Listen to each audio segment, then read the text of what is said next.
नमस्कार, मैं कल्याण शंकर दुबे, सूरत नगरी न्यूज़ से। आज हम सूरत में तापी के किनारे माँ नमामि तापी आरती परिवार द्वारा संचालित माँ तापी की आरती संध्या वंदन आरती में आज हमारे साथ अयोध्या से हमारे महंत गुरु जी पंडित महेश गुरु जी आए हैं, जो आज उनसे हम पूछना चाहते हैं कि आप यहाँ पे आए और सूरत में और क्या आपको यहाँ पे अच्छा लगा। और गुरु जी में आप ये बताइए, सूरत में आप आए हैं तो आप तापी आरती को कैसे देखते हैं? आज सूरत की पावन नगरी में भगवान सूर्य की सुपुत्री माता ताप्ती के पावन तट पर आरती में सम्मिलित होने का सौभाग्य प्राप्त हुआ। मैं भगवती माँ ताप्ती के श्री चरणों में नमन करता हूँ, वंदन करता हूँ और ये आग्रह करता हूँ कि माता का ताप, माता का प्रताप, माता की शक्ति, माता की ऊर्जा संपूर्ण गुजरातियों समेत संपूर्ण भारतवर्ष के लोगों को प्राप्त हो, ऐसी मंगल कामना करता हूँ और ऐसी प्रार्थना माता भगवती के चरणों में निवेदित करता हूँ। आज इस भूमि से एक बहुत ही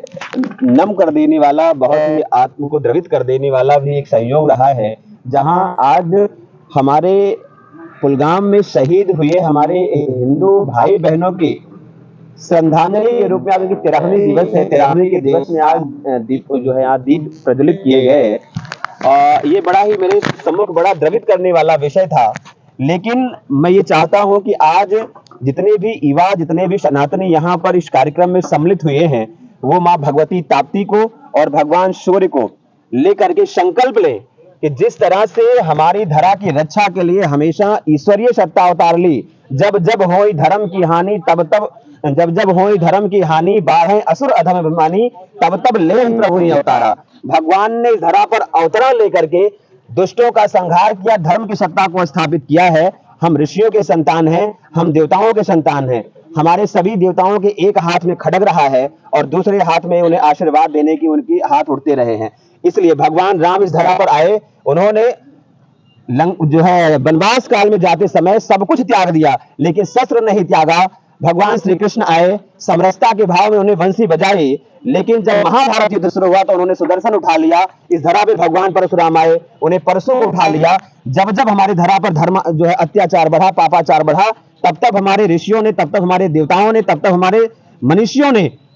खड़ग को उठाया और पापाचार को खत्म करके धर्म की स्थापना की है। आज भारत के सम्मुख वही परिस्थिति खड़ा है। आज हम सभी ने जो एक एक दीप प्रज्वलित किए हैं, मैं देश के युवाओं से, देश के सनातनियों से कहता हूं कि वो दीप अपने हृदय में प्रज्वलित करें और अपने हाथों में अब केवल शास्त्र से काम निकला, शास्त्र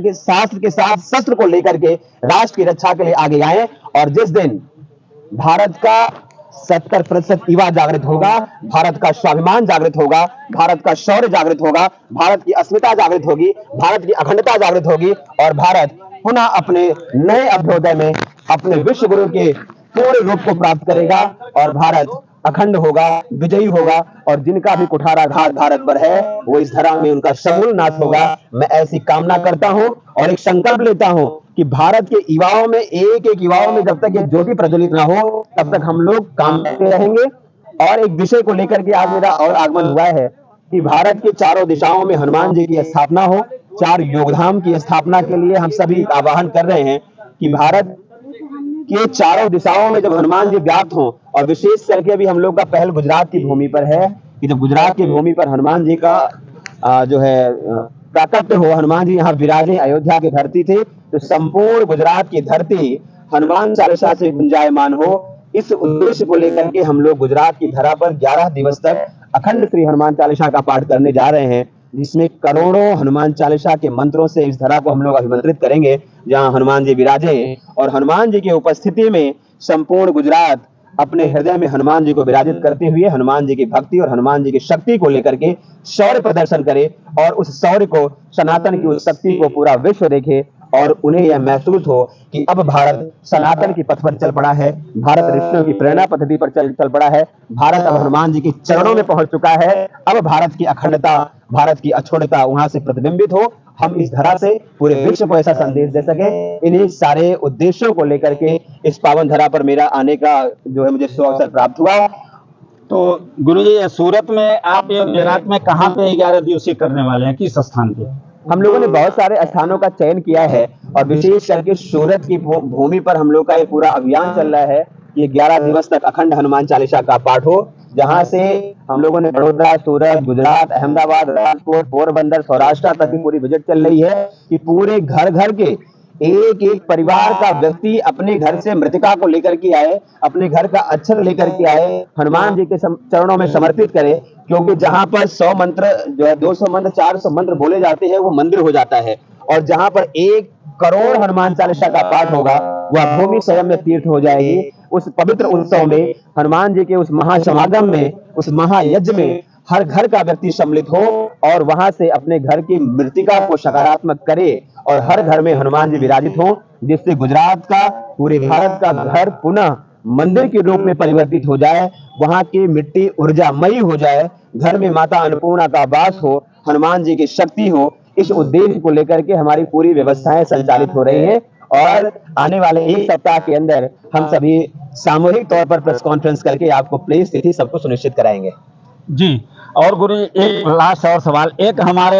ये राजनीतिक से जुड़ा है, जो हमारे नेता हैं वो बोलते हैं कि सबूत, उनको आज भी सबूत के ही पीछे वो क्यों पड़े रहते हैं? देखिए, रीजन क्या है कि हमारे यहाँ जब भगवान हनुमान जी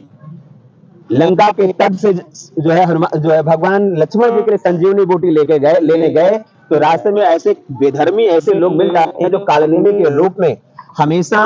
सत्य को खींचने के लिए, सत्य को कमजोर करने के प्रयास करते हैं। ये वही बेधर्मी है जो हमारी सनातन की सत्ता को, जो हमारी अखंडता को, जो हमारी सेना पर हमेशा सवाल उठाते रहते हैं। इनके खिलाफ भी षड्यंत्र जो हमारे खिलाफ चल रहे हैं।